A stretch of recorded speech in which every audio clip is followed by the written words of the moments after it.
नमस्कार प्रिय विद्यार्थियों, आज की क्लास में हम बीए सेकंड सेमेस्टर सोशियोलॉजी यानी समाजशास्त्र का आज हम यूनिट बच्चों आपका जो 7 है इसको आज हम पूर्णतः कंप्लीट करा रहे हैं। हमारा जो 7वां चैप्टर है बच्चों, टोटल इसमें 8 आपके चैप्टर हैं, 8 आपके यूनिट है।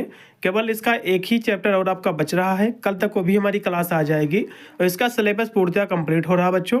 और बहुत ही शीघ्र हम जो जितने भी सब्जेक्ट और आपके बचे हुए जिसकी क्लासें हमारी स्टार्ट हैं उनको भी इसी हम मार्च में पूरा का पूरा सिलेबस हम ऑल सब्जेक्ट का कवर करा देंगे। और इसके बाद हम मॉडल पेपर जो पिछले साल हुए हैं यूपी के सभी विश्वविद्यालय में, हम लिखित और एमसीक्यू दोनों मॉडल पेपरों को भी जो है सोल्व करवा देंगे। आप हमारे चैनल के माध्यम से बीए की तैयारी बिल्कुल फ्री में कर सकते हो, चाहे आप अपना सब्जेक्ट कोई भी ले रखे हो। मैं बीए की समस्त जो भी आपके सब्जेक्ट होते हैं सभी की मैं तैयारी कराता हूँ। पेपर बच्चों सोशियोलॉजी का है, बीए फर्स्ट ईयर तो है लेकिन सेकंड सेमेस्टर का है। मैं आपको बता दूं, इसकी मैंने जो है प्ले लिस्ट ऑलरेडी क्रिएट कर दी है। अब मेरा वीडियो देर से देख रहे हो तो आपको जो है वीडियो की डिस्क्रिप्शन आपको प्ले लिस्ट का आपको लिंक मिलेगा। अब जाकर के इसकी सारी की सारी चैप्टर्स क्लासें आप देख सकते हैं। हमारी क्लासें बच्चों बिल्कुल फ्री हैं, कोई भी आपको चार्ज वगैरह देने की बिल्कुल भी हो सकता आपको नहीं पड़ेगी। आप जाकर किसकी सारे के सारे चैप्टर्स क्लासें ले सकते हो। हमारी बच्चों कोई भी क्लास ज़्यादा लंबी नहीं है, 20 से 25 मिनट इतनी ही हमारी प्रत्येक यूनिट की हमारी क्लास है। आप जाकर के एक ही दिन में इसका पूरा का पूरा सिलेबस आप आसानी से आप कवर कर सकते हो। चलेगा, ना ज़्यादा समय गवाते हुए सीधे आज की क्लास के माध्यम से इसका 7वां जो चैप्टर है, 7वां जो यूनिट है, इसको आज हम पूर्णतः कंप्लीट करा रहे हैं। सभी विद्यार्थी वीडियो को लाइक करेंगे, साथ में चैनल को भी हमारे सब्सक्राइब करेंगे, क्योंकि मैं सब बीए की समस्त क्लासें कराता हूँ, ऑल सब्जेक्ट की और ऑल सेमेस्टर की, जिसकी मदद से अपने एग्जाम में आप अच्छे से अच्छे नंबर जो है प्राप्त कर सकते हो। अब इसका बच्चों 7वां चैप्टर है क्या, सबसे पहले इसको देख लीजिए। आपका 7वां चैप्टर है क्या। 7वां बच्चों आपका जो चैप्टर है इसमें क्या पढ़ना आपको, इसमें बच्चों आपको पढ़ना है कि जनसंख्या क्या है, जनसंख्या की संरचना, गतिकी और जनसांख्यिकी जो विश्लेषण है, जनसंख्या विस्फोट क्या है बच्चों और इसके कारण क्या है, और जनसांख्यिकी सिद्धांत क्या है जो कि विभिन्न विद्वानों के द्वारा दिए गए हैं, मल्थस के द्वारा दिया गया है, और जनसंख्या वृद्धि और उसका नियंत्रण हम कैसे करें, तो इसके बारे में हम समझेंगे। मतलब जो है ये जो यूनिट आपकी है जनसंख्या संबंधित आपके क्वेश्चन बनेंगे कि जनसंख्या विस्फोट क्या है, इसके कारण क्या है, इसके निवारण क्या है। इस तरह से आपके लिखित में क्वेश्चन आपके बनेंगे। और सबसे पहले बच्चों हम इसके लिखित के क्वेश्चनों को हम कराएंगे, उसी के बाद में इससे बनने वाले समस्त जितने भी एमसीक्यू होंगे बच्चों उनको भी साथ में हम करा देंगे, क्योंकि हमारी क्लास है रिटन प्लस एमसीक्यू, क्योंकि बहुत सारे विश्वविद्यालय लिखित का भी पेपर कराते हैं और एमसीक्यू का भी पेपर कराते हैं। तो सभी यूनिवर्सिटी वाले बच्चे देख लेंगे हमारी क्लासों को, एमसीक्यू भी देखेंगे और लिखित के वाले भी देखेंगे। तो चलिएगा हम सीधे आज की क्लास के माध्यम से इसका 7वां चैप्टर हम कंप्लीट करा रहे हैं। चलिएगा, सबसे पहले बच्चों जो है भारत में जनसंख्या की संरचना क्या है इसको सबसे पहले समझ लीजिए। तो भारत की जनसंख्या बच्चों जो है विश्व की सबसे ज़्यादा आबादी वाला देश जो है भारत का है, क्योंकि सबसे ज़्यादा जो आबादी हो चुकी है वो भारत की हो चुकी है। क्योंकि कोविड से पहले जो कि चीन की आबादी थी, जो कि चीन में काफ़ी जो कि कोविड में लोगों की मृत्यु हुई, उसके बाद जो है चीन की आबादी जो है कम हो गई और सबसे पहला जो स्थान है विश्व में पॉपुलेशन का, ठीक है, तो जो है भारत का है। भारत जो है विश्व का सबसे बड़ा देश है जहाँ पर सबसे ज़्यादा लोग जो है रहते हैं। और इसकी संरचना जो है बच्चों लिंग, आयु, सामाजिक वर्ग, क्षेत्रीय वितरण और आर्थिक आधार पर जो है विविधतापूर्ण है। और लिंग जो है संरचना यदि हम बात करें बच्चों तो पुरुषों की जो संख्या है महिलाओं की तुलना में थोड़ी अधिक है। मतलब जो है विश्व में जो है या फिर भारत में जो पुरुष हैं महिलाओं की तुलना में इनकी आबादी ज़्यादा है, ठीक है, जिससे जो है लिंगानुपात जो है असमान है। और कुछ जो है राज्यों में यह असमानता और भी अधिक है जो सामाजिक और आर्थिक कारणों से जो उत्पन्न होती है। यदि हम आयु संरचना की हम बात करें बच्चों तो आयु संरचना जैसे कि भारतीय जनसंख्या में युवा वर्ग सबसे बड़ा हिस्सा है और जो है जो श्रम बल और आर्थिक विकास के लिए महत्वपूर्ण है। वृद्ध और बच्चों का अनुपात भी ध्यान देने योग्य है, क्योंकि यह जो है स्वास्थ्य और सामाजिक कल्याण नीतियों को प्रभावित करता है। वही यदि हम सामाजिक संरचना की बात करें बच्चों तो भारतीय जनसंख्या जाति, धर्म, पिछड़े वर्ग के आधार पर जो है विभाजित है। अनुसूचित जातियाँ, अनुसूचित जो है जनजातियाँ और पिछड़े वर्ग सामाजिक और आर्थिक रूप से पिछड़े रहे हैं। वही यदि हम आर्थिक इसकी संरचना की बात करें जनसंख्या का तो अधिकांश जो कि ग्रामीण क्षेत्र में कृषि पर आधारित जनसंख्या अधिक है। मतलब जो है ग्रामीण के जो लोग हैं बच्चों, जो गांव में जो लोग रहते हैं ये अधिकतर जो है खेती पर ही निर्भर हैं, जबकि नगरीय क्षेत्र के जो लोग हैं मतलब जो शहर के लोग हैं वह उद्योग और सेवा क्षेत्र में रोजगार प्राप्त लोग जो है रहते हैं, ठीक है। अब यहाँ से भारत में जनसंख्या गतिकी क्या है, इसको भी समझ लीजिए यहाँ से। तो भारत में जनसंख्या गतिशीलता का अर्थ है, देखो भारत में जनसंख्या गतिकी या फिर जो है गतिशीलता, दोनों एक ही चीज़ है। इसका अर्थ है बच्चों की जनसंख्या में जो है वृद्धि, परिवर्तन और प्रवाह की एक प्रक्रिया है। और यह जो है गतिशीलता जन्म दर, मृत्यु दर, प्रवासन, शहरीकरण जैसे कारकों से जो है प्रभावित होती है। मतलब जो है जनसंख्या जो है गतिकी क्या है बच्चों, जैसे कि एक जो है दिन में कितने बच्चे पैदा हो रहे हैं, कितने लोगों की मृत्यु हो रही है, तो ये सभी एक प्रकार की एक प्रवाह की प्रक्रिया है। या फिर कह सकते हो जनसंख्या में जो वृद्धि है या फिर उसकी जो परिवर्तन है या फिर एक प्रवाह की प्रक्रिया है जनसंख्या की। और भारत में पिछले कुछ दशकों में जन्म दर में जो कि कमी के बावजूद और कुछ जो है जनसंख्या लगातार जो है बढ़ रही है। मतलब जो है कुछ दशकों से भारत की जो आबादी है बच्चों, मरने की तुलना में, मतलब जो यहाँ पर पैदा लोग ज़्यादा होते हैं, मरते लोग कम हैं। ठीक है। उसके बाद और भी यहाँ से लिखा हुआ है, स्वास्थ्य सेवाओं में सुधार, चिकित्सा सुविधाओं के कारण मृत्यु दर घट रही है, जिससे जीवन प्रत्याशा बढ़ रही है। और ग्रामीण से शहरी क्षेत्रों में रोजगार, शिक्षा, बेहतर जीवन अवसर के लिए जो है प्रवासन जो है बढ़ रहा। मतलब जो है ग्रामीण के जो लोग हैं, गांव के जो लोग हैं, रोजगार के लिए, पढ़ाई करने के लिए, बेहतर अवसरों के लिए जाकर के शहरों में जो है बस रहे हैं। ठीक है। और जो है बाल और जो है युवा वर्ग की संख्या अधिक है, जिससे बाल श्रम में वृद्धि, सामाजिक सेवाओं की मांग भी जो है बढ़ रही है। ठीक है। अब यहाँ से बच्चों अगला जिसमें क्वेश्चन है कि प्रमुख जनसांख्यिकी सिद्धांत जो कि मल्थस के द्वारा दिया गया है। एग्जाम में क्वेश्चन बनता है कि जनसंख्या का मल्थस का सिद्धांत बताइए। ठीक है। जनानकी जो सिद्धांत है मल्थस का, एग्जाम में क्वेश्चन बनता है। तो मल्थस जी ने जो है, जो कि इनका जन्म बच्चों 1766 में इनका जन्म हुआ था, 1834 में इनकी मृत्यु हुई थी। इन्होंने जो है जनसंख्या वृद्धि, संसाधनों के बीच असंतुलन पर अपने सिद्धांत का प्रस्ताव रखा। ठीक है। इन्होंने बच्चों बताया कि जो जनसंख्या जो दर है बच्चों, ये जो है 2, 4, 8, 16 अन्य और जो है अन्य संसाधनों की आपूर्ति। मतलब जो है ये कहते हैं बच्चों कि जनसंख्या की जो बच्चों वृद्धि है वो कैसी है, ज्यामितीय दर से जनसंख्या बढ़ती है। जैसे कि 2 बढ़ गई, फिर जो है 4 हो गई, फिर 8 हो गई। ठीक है। तो इस तरह से ज्यामितीय रूप से जनसंख्या बढ़ रही है। जबकि संसाधन जो है, जो जैसे कि संसाधन जैसे कि जो मनुष्य उपयोग कर रहा है, जैसे कि जल, अन्य जो संसाधन है, ठीक है, तो संसाधन किस तरह से बढ़ रहे हैं। ठीक है। संसाधन बच्चों जो है रैखिक दर से बढ़ रहे हैं, 1, 2, 3, 4, 5 इस तरह से बढ़ रहे हैं। जबकि जनसंख्या वृद्धि क्या है बच्चों, काफी जो है तेजी से बढ़ रही है, इसकी 2 गुना बढ़ रही है। और जनसंख्या और संसाधनों के बीच बच्चों असंतुलन से भूखमरी, रोग, युद्ध, प्राकृतिक आपदाएं उत्पन्न होती हैं।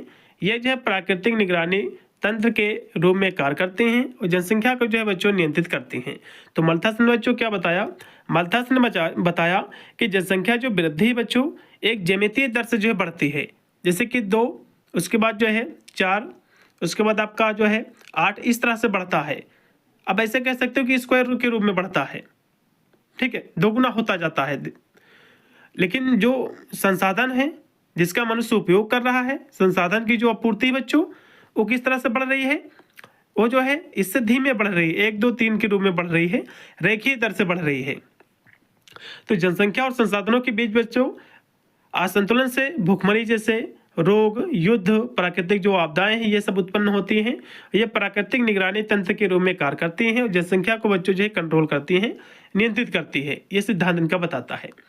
अब यहाँ से जनसांख्यिकीय संक्रमण सिद्धांत क्या है, इसको भी समझ लीजिए यहाँ से। तो इसमें बच्चों कहा गया है कि जनसांख्यिकीय जो संक्रमण का जो सिद्धांत है, जो कि फ्रैंक डब्ल्यू नोटेस्टीन के द्वारा दिया गया, विकसित किया गया। या जो है समाजों के जो समाज है, समाज मतलब होता है जैसे कि जो लोग रहते हैं, समाज के निर्माण में सभी चीज़ें आ जाती हैं। तो समाज के आर्थिक विकास के साथ उच्च जन्म, मतलब जो है उच्च जन्म मतलब होता है कि जन्म लोगों का ज़्यादा हो रहा है और मृत्यु दर मतलब कम, मरने वालों की संख्या कम है। और जन्म और मृत्यु दर में ऐतिहासिक बदलाव का जो है वर्णन करता है। ये सिद्धांत क्या बच्चों, जैसे कि उच्च जन्म मतलब जो है जनसंख्या जो कि ज़्यादा बढ़ रही है, पैदा होने वालों की संख्या ज़्यादा है, और जो है मृत्यु दर कम है। तो इसके ऐतिहासिक जो बदलाव है, जो चेंजेस है, उसका ही वर्णन करता है सिद्धांत। और इस सिद्धांत में आमतौर पर 4 इसके बच्चों जो चरण हैं। पहला इसका चरण है उच्च जन्म और जो है मृत्यु दर, उच्च जन्म और मृत्यु दर। दूसरा फिर है घटती मृत्यु, मतलब जो है पैदा होने वालों की संख्या ज़्यादा है और जो कि मृत्यु होने वालों की संख्या जो है कम है। और घटती जो है जन्म दर, और फिर है कि कम जन्म और मृत्यु दर। इसलिए आर्थिक विकास, बेहतर स्वास्थ्य सेवा, शिक्षा, शहरीकरण जनसांख्यिकी संक्रमण के प्रमुख जो है कारण है। अब यहाँ से इसमें बच्चों जो लास्ट में जो क्वेश्चन है कि जनसंख्या का इष्टतम सिद्धांत क्या है। इष्टतम सिद्धांत, देखो इष्टतम जहाँ से शब्द आ जाए तो इष्टतम जनसंख्या किसे कहते हैं, पहले बात तो ये समझ लो। इष्टतम जनसंख्या हम उस जनसंख्या को कहते हैं, मान लो आपके देश में जो है 200 आपके देश में संसाधन है और आपके देश में 200 ही लोग हैं, जो कि बराबर जो लोग रह रहे हैं उनको कोई भी दिक्कत नहीं हो रही है, बराबर संसाधनों का यूज कर रहे हैं, कोई भी प्रकार की दिक्कत नहीं है, भुखमरी नहीं है। तो इस तरह की जो आबादी होती है, जो जनसंख्या होती है, इसी को बच्चों हम इष्टतम जनसंख्या कहते हैं या फिर अनुकूलतम जनसंख्या कहते हैं। अब ये सिद्धांत क्या कहता है इसको भी समझ लीजिए। तो जनसंख्या का इष्टतम सिद्धांत बच्चों सबसे पहले जो हमारे अर्थशास्त्री है एडविन कैनन के द्वारा जो है इनकी एक पुस्तक बच्चों, जो कि 1924 में इनकी पुस्तक वेल्थ में इन्होंने जो है इसका जो प्रकाशन किया था। उन्होंने जो है प्रस्तावित किया कि किसी दिए गए क्षेत्र या समाज के भीतर लोगों की एक इष्टतम संख्या होती है जहां जीवन स्तर अधिकतम होता है, और इस सिद्धांत के अनुसार अधिक जनसंख्या कम जनसंख्या दोनों ही आर्थिक कल्याण पर प्रतिकूल जो प्रभाव डाल सकते हैं। और यह सिद्धांत बच्चों सुझाव देता है कि सामाजिक कल्याण के लिए सबसे अनुकूल स्थिति प्राप्त करने के लिए संतुलन बनाना चाहिए लोगों को। अब यहाँ से इसमें अगला जो क्वेश्चन है कि जनसंख्या विस्फोट क्या है, ये क्वेश्चन आपके एग्जाम में जरूर बनेगा। जनसंख्या विस्फोट क्या है, इसका अर्थ क्या है, ठीक है, इसके कारण क्या है, इसके उपाय क्या हैं, इस तरह से जो है लिखित वाले पेपर में क्वेश्चन बनता है। तो जनसंख्या विस्फोट का जो बच्चों अर्थ है कि किसी देश या दुनिया की जनसंख्या की अत्यधिक और तीव्र वृद्धि, मतलब जो है किसी देश या दुनिया में जनसंख्या में तेजी से वृद्धि, इसी को हम जनसंख्या विस्फोट कहते हैं। या जो है विकासशील देशों में विशेष रूप से जो दिखाई देता है। देखो विकासशील जो देश होते हैं, जो विकसित नहीं हुए हैं, जैसे कि भारत हो गया और भी देश हैं, तो जो विकासशील देश हैं उसमें आबादी ज़्यादा बढ़ती है और विकसित देश में आबादी नहीं बढ़ती है इतनी तेजी से। और भारत में जन्म दर और मृत्यु दर घटने के कारण जनसंख्या वृद्धि का दर जो है तेजी से जो है बढ़ी है। अब जनसंख्या वृद्धि के बहुत सारे कारण हैं इसके बढ़ने के, जनसंख्या विस्फोट के, जैसे कि जन्म नियंत्रण उपायों का जो है कम उपयोग करना, और ग्रामीण क्षेत्रों में शिक्षा स्वास्थ्य की कमी के कारण जो है जनसंख्या बढ़ जाती है। कुछ सांस्कृतिक और धार्मिक भी कारण हैं, जैसे कि बच्चे की जो है संख्या बढ़ाने की परंपरा, ठीक है, बच्चे के चक्कर में जो और भी जो है बच्चे पैदा हो जाते हैं, लड़कियां हो जाती, तो इस तरह से आबादी जो है बढ़ती है। इसके अब परिणाम इसके क्या है बच्चों, जैसे ज़्यादा आबादी हो जाएगी, मान लो जो है आपके घर में मान लो 2 जो है बाइक हैं।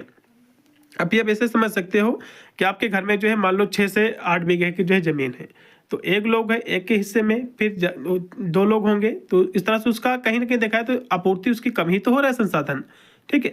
तो इसी तरह इसके परिणाम क्या होंगे, संसाधनों पर जो है दबाव पड़ेगा, जैसे कि भोजन पानी आवास, इस पर दबाव पड़ेगा, बेरोजगारी बढ़ेगी, गरीबी में वृद्धि होगी, गरीबी भी बढ़ेगी, स्वास्थ्य और सामाजिक जो सेवाएं हैं, ठीक है, इसका भी भार पड़ेगा, और पर्यावरण और जीवन की जो गुणवत्ता है उस पर भी नकारात्मक जो प्रभाव पड़ेगा। अब बच्चों जनसंख्या वृद्धि के उपाय क्या है, इसको हम कैसे रोक सकते हैं, तो जैसे कि परिवार नियोजन कार्यक्रम का उपयोग करके भी हम इसका जो है उपाय कर सकते हैं। महिला शिक्षा के माध्यम से भी है इसका हम रोका जा सकता है। विवाह की न्यूनतम जो आयु है उसका पालन करके, स्वास्थ्य सेवाओं का विस्तार करके, जागरूकता बढ़ाकर, आर्थिक और सामाजिक सुरक्षा के माध्यम से, कानून व जो है नीतिगत उपाय, तो कानूनों के माध्यम से जनसंख्या हम कंट्रोल कर सकते हैं। जैसे कि सरकार के द्वारा मिलने वाली जितनी भी सेवाएं हैं तो एक नियम बना दिया जाए कि इतने बच्चों वाले को ही दिया जाएगा, और जो है ज़्यादा बच्चों लोग को सेवाओं से जो है लाभ नहीं मिल पाएगा, तो इस तरह से भी ये जनसंख्या जो है कंट्रोल हो सकती है। तो यही थे बच्चों आपके क्वेश्चन जो कि मैंने आपको कराए। अब यहाँ से बनने वाले जितने भी समस्त आपके एमसीक्यू क्वेश्चन हैं तो इनको भी यहाँ से समझ लीजिए सभी लोग। पहला इसका क्वेश्चन देखिएगा कि जनानिकी का संबंध किससे है बच्चों? तो जनसंख्या के आकार, संरचना व जो है परिवर्तन से है। इसमें का तीसरा। अगला क्वेश्चन भी आपका है बच्चों 2 नंबर है कि जनसंख्या की आयु संरचना को दर्शाने वाला ग्राफ जो होता है बच्चों क्या कहलाता है? तो जनसंख्या जो है पिरामिड कहलाता है। इसमें का तीसरा। फिर आपका 3 नंबर क्वेश्चन कि भारत की जनसंख्या वृद्धि दर अधिक होने का प्रमुख कारण क्या है बच्चों? ठीक है, तो भारत की जनसंख्या जो दर है जो बढ़ी है बच्चों, इसका कारण क्या है बच्चों? तो उच्च जो है मृत्यु दर नहीं भैया, उच्च मृत्यु दर नहीं है, उच्च जन्म दर है, क्योंकि भारत में मरने वालों की संख्या कम है। ठीक है, एक दिन में 90,000 बच्चे पैदा होते हैं।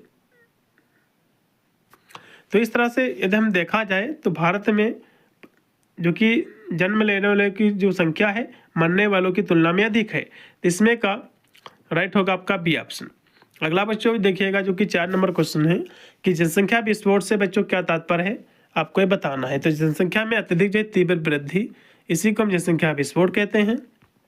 फिर आपका है 5 नंबर क्वेश्चन कि भारत में पहली जनगणना जो है कब हुई थी, आपको ये बताना है। तो 1800 बच्चों 81 में। इसमें का बी। अगला क्वेश्चन फिर आपका कि भारत में जनसंख्या नियंत्रण कार्यक्रम की शुरुआत जो है बच्चों कब हुई? तो 1952 में। 1952 में। इसमें का बी ऑप्शन। फिर आपका 7 नंबर क्वेश्चन की जनसंख्या परिवर्तन का जो अध्ययन है ये क्या कहलाता है, आपको ये बताना। देखो जनसंख्या परिवर्तन का जो अध्ययन होता है बच्चों वो कहलाता है जनानिकीय संक्रमण कहलाता है। इसमें का बी। फिर आपका है 8 नंबर क्वेश्चन है कि जनानिकीय संक्रमण सिद्धांत के प्रवर्तक कौन है? तो डब्ल्यू थॉम्पसन जी हैं। इसमें का राइट आपका जो रहेगा इसमें का सी। अगला क्वेश्चन देखिएगा बच्चों जो कि है कि मल्थस का जनसंख्या सिद्धांत आधारित है। तो ये जो है मल्थस का जो जनसंख्या जो सिद्धांत बच्चों अंकगणितीय व ज्यामितीय वृद्धि दर पर।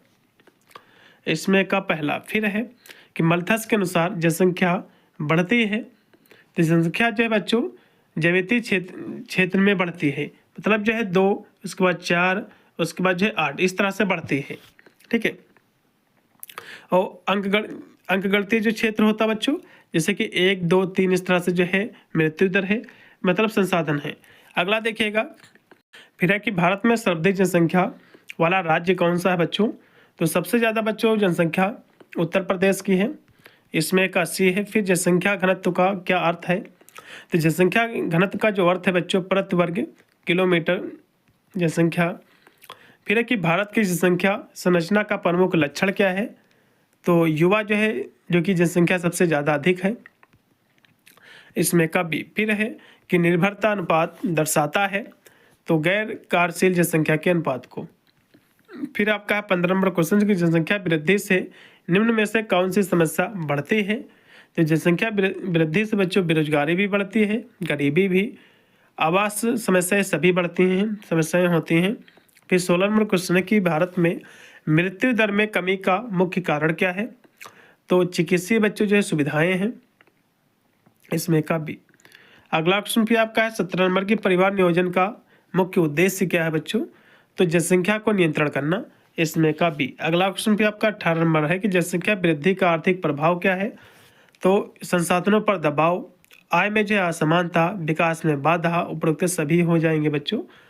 फिर 19 नंबर क्वेश्चन कि भारत में जनसंख्या विस्फोट का सामाजिक कारण क्या है? तो बाल विवाह भी है, क्योंकि जल्दी से शादी हो जाना इसके कारण भी जनसंख्या वृद्धि होती है। एक जो कि अशिक्षा भी है, पुत्र प्राथमिकता, इसके कारण भी आबादी बढ़ जाती है, सभी हैं। फिर 20 नंबर क्वेश्चन है कि जनसंख्या नियंत्रण का सबसे प्रभावी साधन क्या है बच्चों? तो शिक्षा व जो है जागरूकता है। इसमें का सी। फिर है कि जनानिकीय आंकड़ों का मुख्य स्रोत क्या है? तो जनगणना है। इसमें का बी है। फिर जनसंख्या वृद्धि का पर्यावरणीय प्रभाव क्या है बच्चों? तो जनसंख्या जब बढ़ेगी तो जाहिर सी बात है वनों की कटाई भी होगी, प्रदूषण भी बढ़ेगा, संसाधनों का क्षय भी होगा। इसमें का डी। फिर है आपका 23 नंबर क्वेश्चन कि भारत में शिशु मृत्यु दर अधिक होने का कारण क्या है? तो कुपोषण भी है, गरीबी भी है, स्वास्थ्य सुविधा की कमी, सभी। इसमें का डी। फिर 24 नंबर क्वेश्चन की जनसंख्या नीति का संबंध किससे है बच्चों? तो इसका संबंध शिक्षा से भी है, स्वास्थ्य से भी है, परिवहन नियोजन से भी है, सभी से है, इसमें का डी होगा। फिर 25 नंबर क्वेश्चन की जनसंख्या वृद्धि का राजनीतिक प्रभाव क्या है?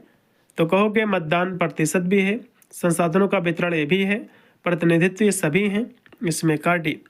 फिर 26 नंबर क्वेश्चन की भारत में नगरीकरण का जनसंख्या पर प्रभाव क्या है? आपको बताना है। देखो भारत में जो नगरीकरण का जनसंख्या पर जो प्रभाव रहेगा, ग्रामीण पलायन ये भी है, क्योंकि ग्रामीण के जो लोग हैं शिक्षा के लिए, रोजगार के लिए शहर में जाते हैं, झुग्गी झोपड़ी वृद्धि, रोजगार दबाव, उपरोक्त के सभी बच्चों हो जाएंगे। फिर आपका है जनसंख्या अध्ययन समाजशास्त्र की किस शाखा से जुड़ा हुआ है? तो समाजशास्त्र के बच्चों ये जो है जनानकी शाखा से, इसमें का सी है। जनसंख्या वृद्धि और गरीबी के बीच कैसा संबंध है बच्चों? तो सकारात्मक संबंध है, इसमें का बी है। भारत में जनसंख्या नियंत्रण है तो प्रमुख कार्यक्रम कौन सा है? तो परिवार कल्याण कार्यक्रम है, इसमें का बी। फिर आपका 30 नंबर क्वेश्चन की जनसंख्या संरचना में लिंग अनुपात का अर्थ क्या होता है? आपको बताना है। तो लिंग अनुपात का बच्चों जो अर्थ होता है कि प्रति जो है 1000 पुरुषों पर महिलाएं, इसमें का सी है। फिर है कि भारत में निम्न लिंग अनुपात का कारण क्या है? तो ये जो है भ्रूण हत्या भी है, सामाजिक भेदभाव भी है, स्वास्थ्य असमानता ये सभी हैं, इसमें का डी है। 32 नंबर क्वेश्चन है कि जनसंख्या वृद्धि का शिक्षा पर क्या इफेक्ट पड़ता है?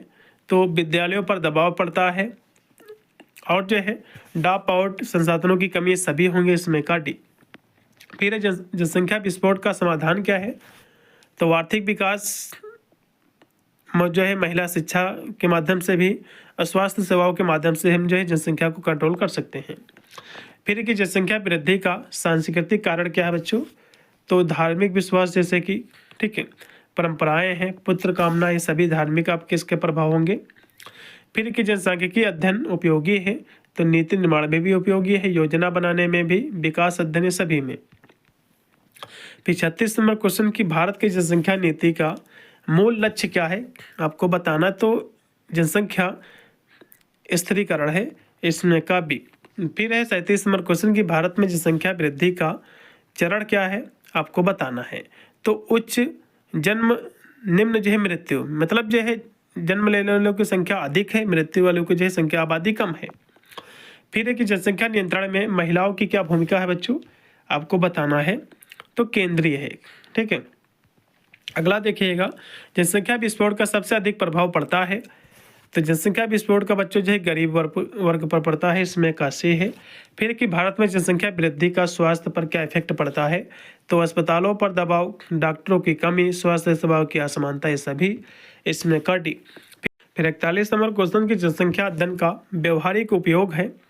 तो रोजगार योजना, शिक्षा योजना, स्वास्थ्य योजना सभी हैं, इसमें का डी बच्चों। फिर आपका है 42 नंबर क्वेश्चन की जनसंख्या वृद्धि से प्राकृतिक संसाधनों पर प्रभाव पड़ता है, क्योंकि इससे बच्चे जो अत्यधिक इसका उपयोग करने से अव्यय संसाधन जो कि संरक्षण की कमी सभी होंगे, इसके प्रभाव।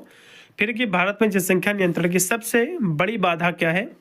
तो अशिक्षा, गरीबी, सामाजिक परंपराएं सभी, इसमें का डी। फिर है कि जनसंख्या और विकास के बीच क्या संबंध है?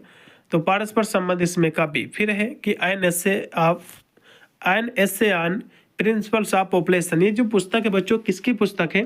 ये क्वेश्चन आपके एग्जाम में बनेगा, ये बच्चों मल्थस की पुस्तक है, इसमें का बी। अगला क्वेश्चन आपका है 46 नंबर के निम्नलिखित में से कौन जो है अनुकूलतम जनसंख्या के सिद्धांत का समर्थक नहीं है? आपको बताना है।